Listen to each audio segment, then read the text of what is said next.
Original actors in the Titanic: Kate Winslet, Leonardo DiCaprio, and Billy Zane made the remake. But there was a Titanic back in the olden days with different people in what happened in real life. But now we got something like this, which is against the US Coast Guard, announces the deaths of the Titanic. It's very saddening, guys and girls, and ladies, boys and girls, the people that know these friends, that know these families, and they're going to be very heartbroken and probably shattered for the rest of their lives. But and if there is another side, will there be okay on the other side? Why do we always get upset, us guys and girls, boys and girls on this earth? Do some of us think there's nothing in life after death? Or will there be something after life after death? You know, they were going on a mission, like many, just to explore the Titanic, and you know, the oxygen probably ran out, as some people would say. The pressure was too much, it killed them, they couldn't breathe, but still sad and heartbreaking. You know, we can all just pray and remember the good times that we had with them, but it's not the same. They were just trying to explore and show us all what it's like. I mean, some of us probably don't know what the Titanic is. Some people would say the film's very sad, which it is.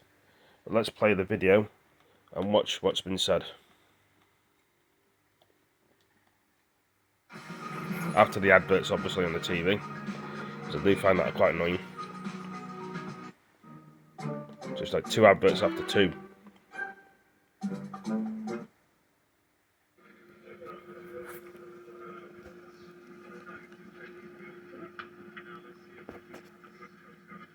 Good afternoon, everyone.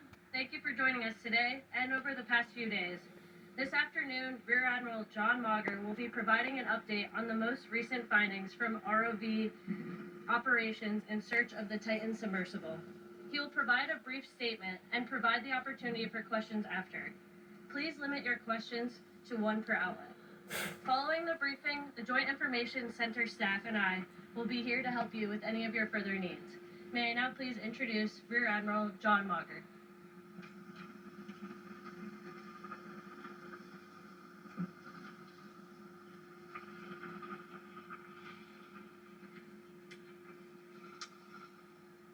This morning, an ROV, or remote operated vehicle, from the vessel Horizon Arctic discovered the tail cone of the Titan submersible approximately 1,600 feet from the bow of the Titanic on the seafloor. The ROV subsequently found additional debris.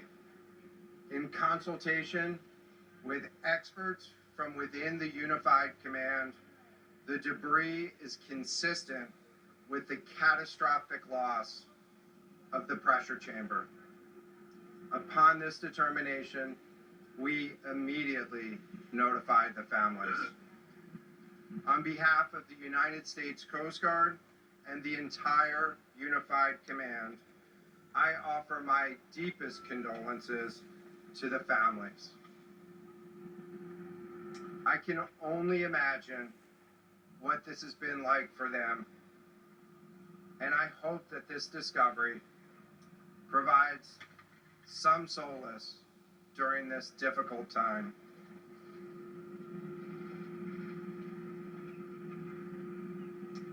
Additionally, we've been in close contact with the British and French Consuls General to ensure that they are fully apprised and that their concerns are being addressed. The outpouring of support in this highly complex search operation has been robust and immensely appreciated. We are grateful for the rapid mobilization of experts on the undersea search and rescue, and we thank all of the agencies and personnel for their role in the response.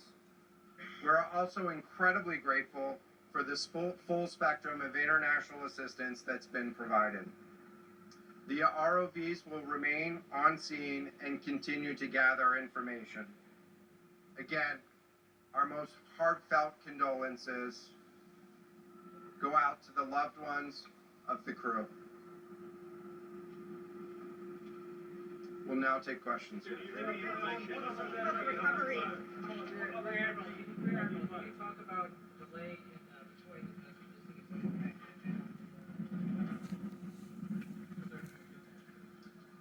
This was a incredibly complex case, and we're still working to develop the details for the timeline involved with this casualty and the response. And so we'll provide that eventually.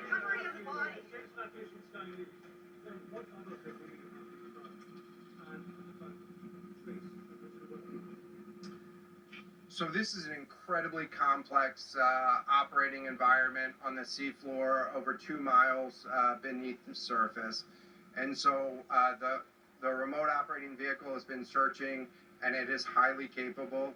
And we've been able to classify parts of the pressure chamber for the Titan submersible. Let me refer to one of my undersea experts here, Mr. Paul Hankin, to talk about the nature of some of the debris.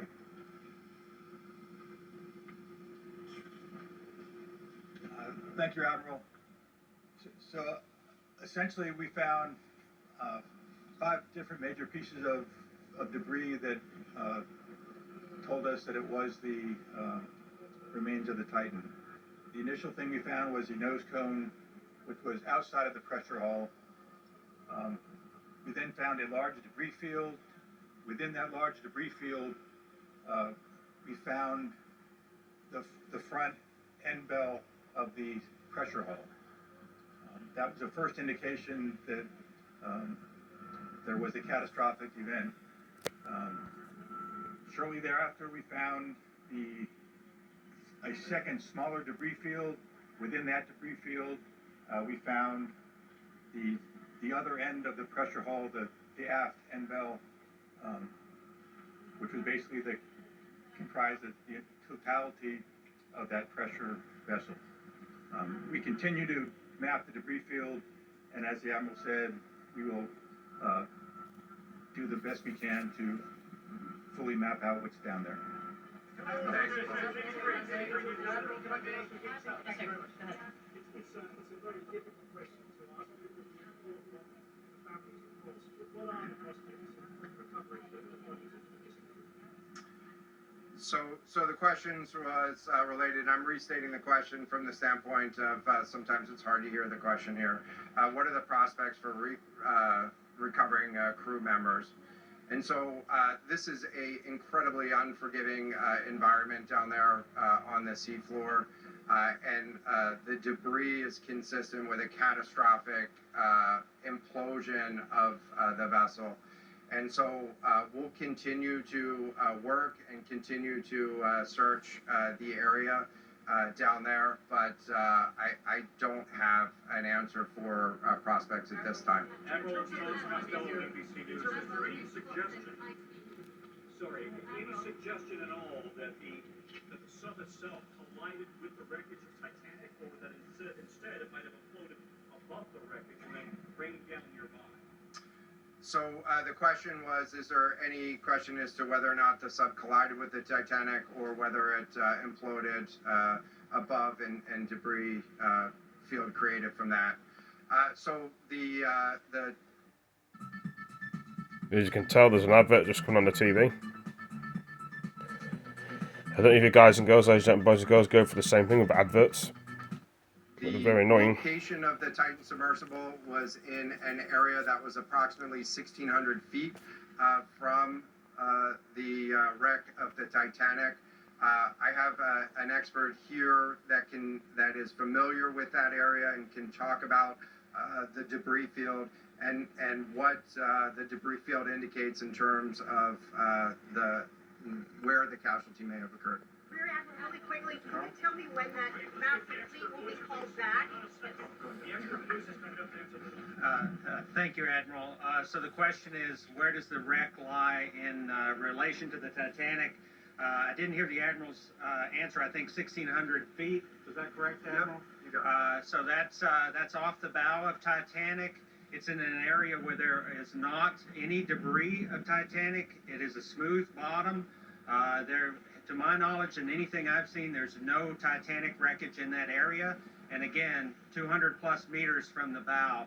and consistent with the location of last communication for an implosion in the water column. And the size of the debris field is consistent with that implosion in the water column.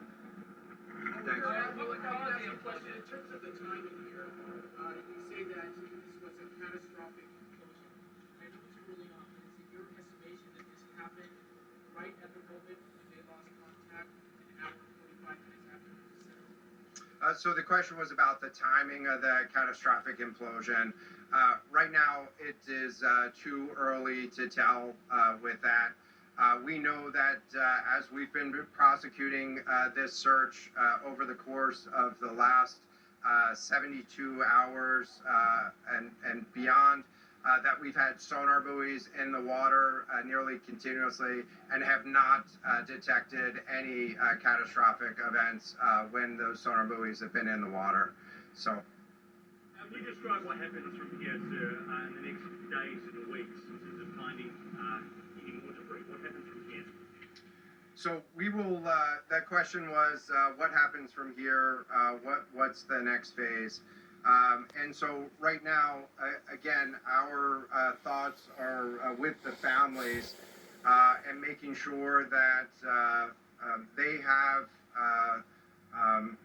an understanding as best as we can provide of what happened and begin to find some closure. As you can see, there's somebody else here in the corner with their arm. I don't think they're on camera. People behind there and around now. The site of the debris field. And then I know that there's also a lot of questions about how, why, and when did this happen. There's a person behind the side, but that woman is over there. You know, those are questions that we will collect as much information as we can on. You got the camera woman now, over that side. While the governments are meeting and discussing, you know, what another guy behind of this guy nature here. of a casualty might look like. This is something that happened. I'll just remind everybody. This is something that happened in a remote portion of the ocean with people from several different countries around the world, and so it is a complex case to work through. But I'm confident that those questions will begin to get answered.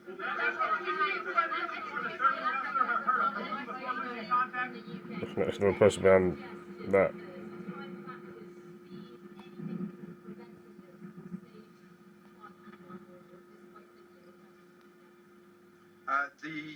The question was there any suggestion that time factors may have played a role or consideration in the casualty here? And so the debris field is consistent with a catastrophic implosion of the vessel.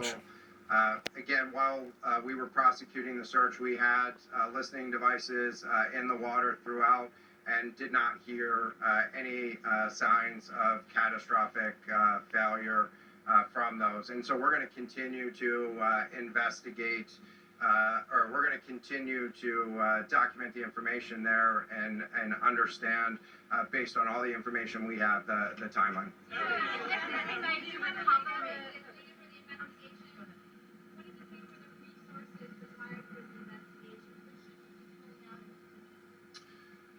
So the question was, what are the resources required for the investigation, and which ships will be pulling out and staying in? And so it's too early for me to talk about an investigation. That's a decision that's going to be taken outside of the search and efforts that I was leading. But we do have a number of vessels. We have 9 vessels on the scene right now. We had medical personnel on scene. We had other technicians on scene. And so we will begin to demobilize personnel and vessels from the scene over the course of the next 24 hours. But we're going to continue remote operations on the sea floor And I don't have a timeline for when we would intend to stop remote operations on the seafloor at this point. Admiral, as a result of this, do you think there should be changes in the way these are safety rated or inspected so that this won't? Another advert again. Believes that growing resilient companies can also deliver growing Yeah, the question was essentially about do you think that there should be changes in safety ratings or inspection for these standards? I know that there's a lot of questions about why, how, when this happened, and the members of the Unified Command, have those questions too as professionals and experts that work in this environment. And this is Like a police helicopter in the sky. It could be difficult and dangerous environment to work something else. out there.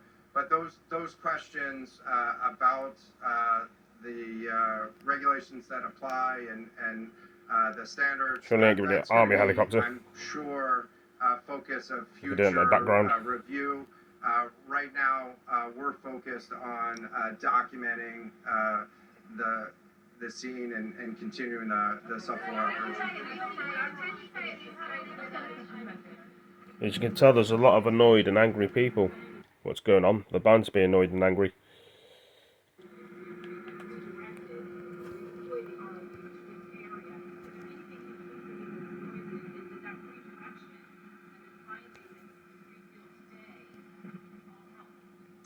So throughout the search efforts, we reacted to the information that we had available to us, and while we continue to send it off for deeper analysis. Again, really complex operating environment for us to work in.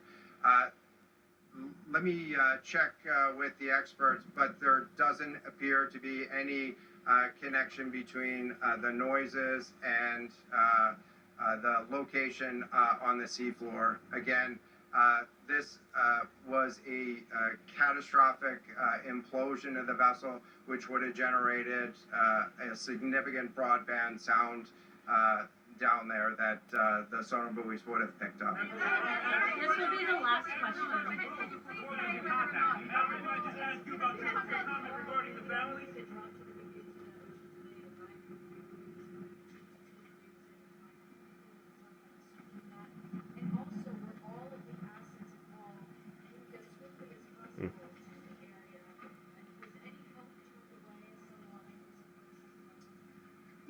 This was a incredibly complex operation, and we were able to mobilize an immense amount of gear to the site in just a really remarkable amount of time, given the fact that we started without any sort of vessel response plan for this or any sort of pre-stage resources.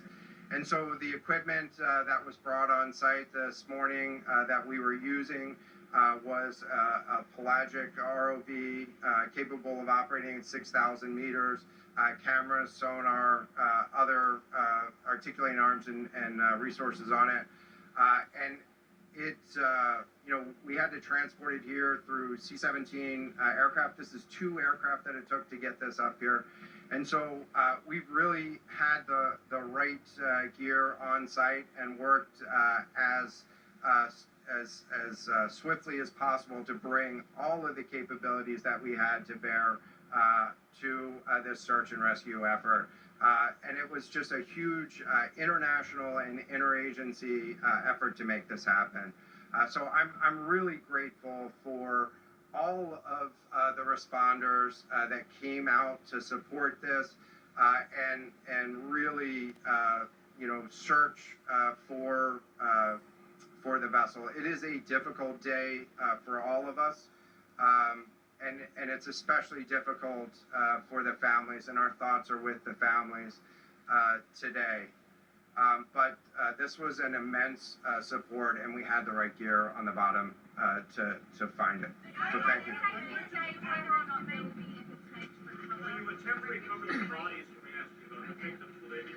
Thank you so much, everyone, for attending this afternoon. There are no future planned press conferences. Updates will be shared to the USCG Northeast Twitter page, and our staff will be available to take down any questions. Well, At Sainsbury's, there are 100 as you can tell products and seen, price-matched to Aldi. I better end the video. Thank you for joining me, and RIP to the people that have died. Rest in peace. And I'll see you in the next video. Take it easy.